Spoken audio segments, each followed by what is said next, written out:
Hi BookTube, my name is Sarah and welcome to the Bookish Knitter. Today I am coming to you with my October 2021 wrap-up and stats video. Super excited. October was an amazing reading month for me. Oh my gosh.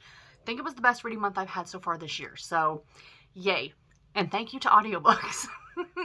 As someone who did a whole video about I want to slow down my reading, I want to enjoy my reading more, I enjoyed my reading immensely in the month of October, and I read a lot of audiobooks. I think this part of me kept thinking, audiobooks,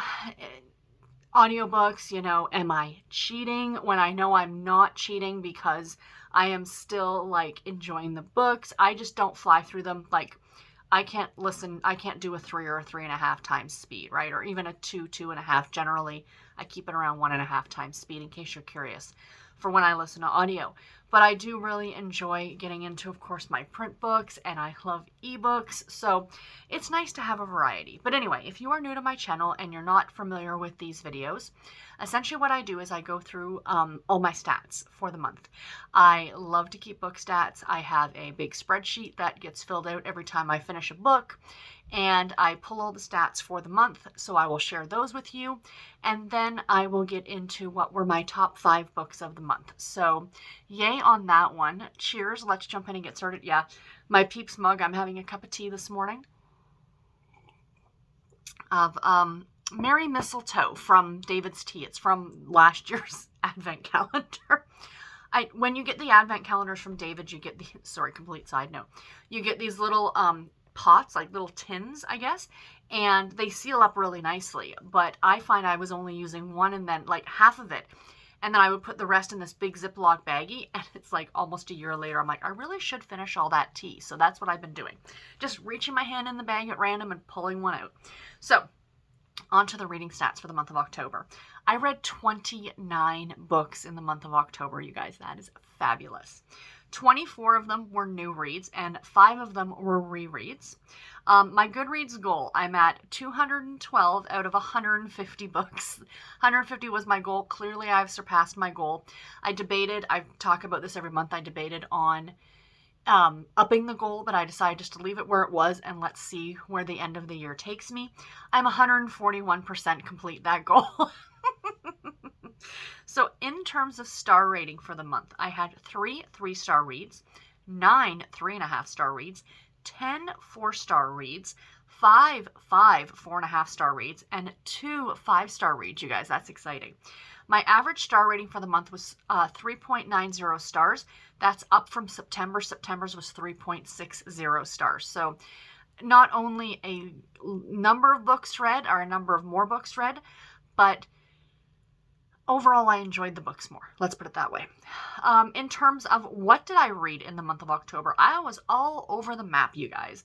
Surprisingly, my highest number, I read 7 cozy mysteries, but I made a point to read a whole bunch of Halloween-themed cozy mysteries, and I'm going to be doing that again in December by reading Christmas-themed cozies. So I'm really excited about that, because I think it's Kate Howe puts on the Cloak and Dagger readathon in December, and it's to read mystery type things. So I think I'm going to participate, but keep it in the cozy category for that if I possibly can.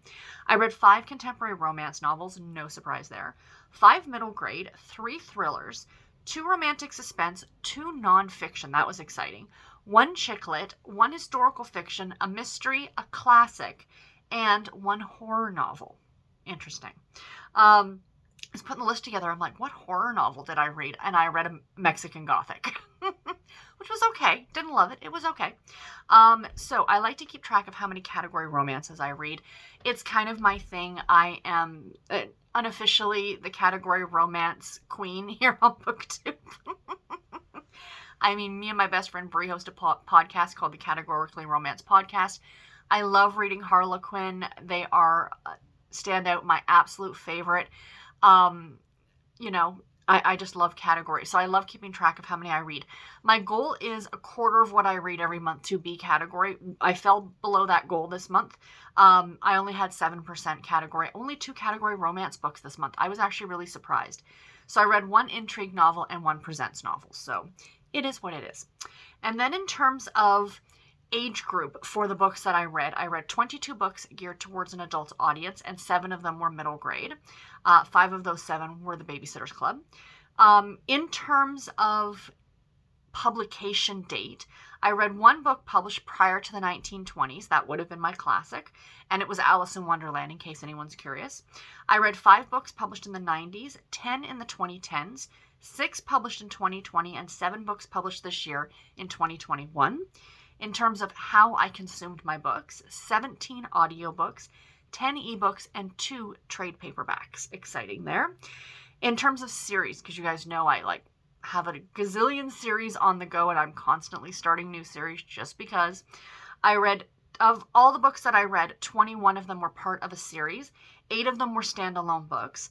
Of the 21 that were part of a series, 4 of them were new series that I started. That's not bad. And 17 were part of ongoing series, so that's a really good number right there. In terms of page count, I read a grand total of 8,004 pages. Works out to approximately 258 pages per day.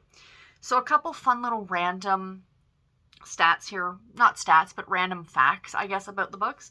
So the highest rated book on Goodreads that I read, so not what I rated the highest, but what Goodreads readers have rated the highest, was Pumpkin Patch Sweethearts by Sasha Summers.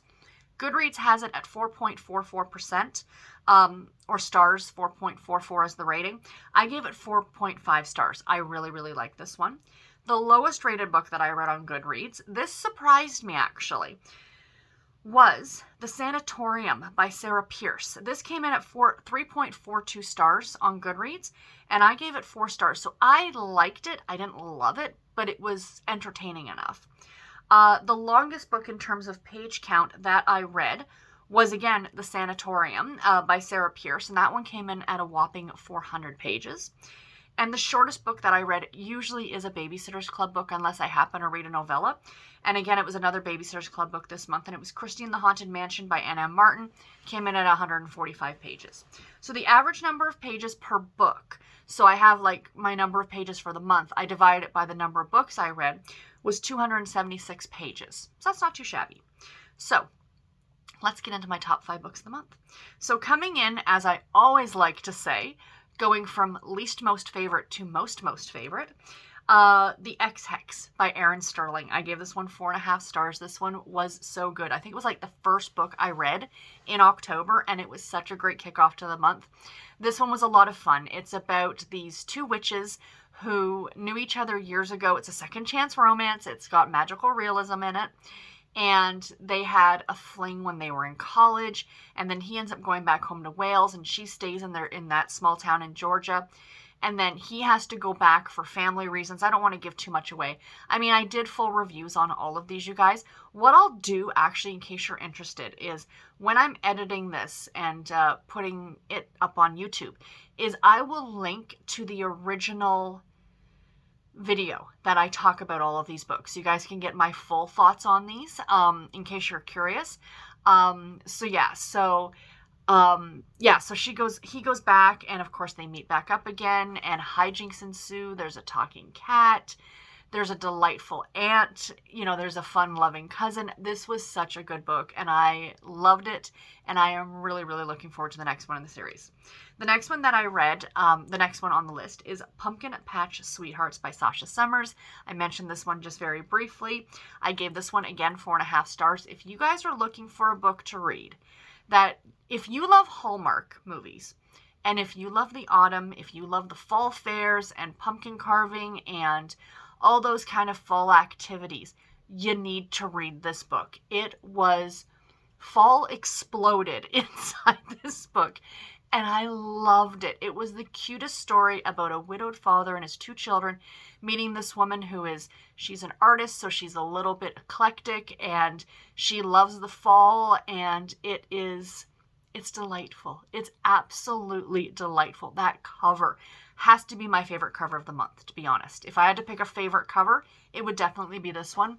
I loved this book, and it's also a sweet romance, so there's no adult content in it. The next one that I finished was A Season with the next one on my list, A Season with the Witch by J.W. Ocker. I gave this one 4.5 stars as well. I talked about this one just in my last week's weekly reads video. This is a nonfiction travel log, if you will, that J.W. Ocker takes his wife and his 2 children, and they spend the month of October in Salem, Massachusetts.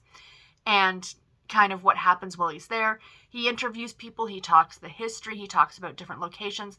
There's a lot going on in this book, but if you are like someone who is interested in Salem, Massachusetts, and kind of why it is the way it is, and the kitsch that's involved, coming from this horrible event that took place 300 years ago, it was a really good read. He's a great author. I know he's touch and go for some people. Like, I was reading some of the reviews on Goodreads, and some people were like, oh, they didn't like his voice. I can see that. But I really liked it. So maybe give it a shot if you get a chance. Coming in spot number 2 was Missing at Christmas by Katie Richards. I gave this one 5 stars. I loved this book so much. So this was, I think, the second book in the West Investigation series. And it takes place at Christmas time. And it is about a woman who is looking for her missing sister. And this guy who is a private investigator who is kind of helping her, but he's working on his own case. And it turns out both things are tied in together. And yeah, that's all I'm going to say. It was it's also a second chance romance. It was so good. You guys need to check this one out. Don't sleep on this one. It was fabulous. Sorry about that, guys. My camera just cut out. So we were just about to mention the first book, my number 1 pick of the month. This one slid in. It wasn't a book I had planned on reading. I have fallen down this rabbit hole of watching this author's videos on YouTube. She has a YouTube channel called Ask a Mortician. And then she mentioned this book, and I'd heard about this book a ton because it came out last September. And I kind of shied away from it at the time. I'm like, I'm not sure if I'm ready to read something like that. But my library had it available on audio, and it was like 4 hours long, and I'm like, okay, let's read it. And guys, oh my gosh, I love this book. Will My Cat Eat My Eyeballs by Caitlin Doty. This was a fabulous book. And you know what's funny? Now that I'm looking at my list, both nonfiction books that I read made it into my top 5. So, maybe I am slowly becoming a nonfiction reader. Like, I'm enjoying nonfiction a bit more. So, with nonfiction, you pick and choose what your interests are and read to that, But this is a middle grade book, okay? So it's meant for children or adults. I mean, clearly I read it and loved it. And I think a lot of adults would get a lot out of this too as well. If you are interested in the science of death, essentially, that's the easiest way for me to put this book. So essentially, she does a lot of talks all over the place all the time. She has 2 other books out. One is called When Smoke Gets in Your Eyes, and Other Stories from the Crematory. She wrote that. And then I think From Here to Eternity. Both of those I now want to read as well. She's got a great kind of witty, dry sense of humor. I don't know how to put her sense of humor, but it's definitely, she does have a slight sense of humor, which is great because you need that for this kind of a topic. So she does these talks, and she often gets children in the audience, and the children always ask these questions that adults would never, like, will my cat eat my eyeballs? Like, if I die at home and no one finds me for a while, what's Fluffy gonna do? And yes, okay, it's probably a morbid topic, and I get that. It's death. But what I really like is that she does not dumb this down for children. She uses correct terminology. She doesn't sugarcoat anything. There were a couple of chapters, like one she talks about cremation. It's kind of like, I didn't need to know that much about it, but it was still interesting. So yeah, I mean, I give it a try. Like I said, it's 4 hours on audio. I think it comes in at under 300 pages if you're going to read the print book or the ebook. And I'm sure because it's middle grade, they're probably like wide margins, large print kind of an idea. It was good. It was interesting. I actually learned a lot from it. And it doesn't, like I explained in my full review on this one, this does not teach you how to talk to your children about death. That's not what this is about. This is purely about the science behind death and what happens and what would happen in certain situations. Another one was like, let's say you're flying cross country and naturally you die on the plane. What happens? Like, what would happen to your body if you died mid-flight? Stuff like that. If you were an astronaut and you were in space and you died, what would happen? It's those kind of questions. And, if you're shying away from it because of the morbid topic, maybe just give it a try and see what you think. you might be pleasantly surprised the way that I was. I really, really liked it. So anyway, you guys, that's all that I have for this video today. I do hope that you enjoyed it. Please let me know in the comments below what was your favorite book that you read in the month of October. And until my next video, everybody, take care and happy reading. Thank you all so much for watching. Bye, guys.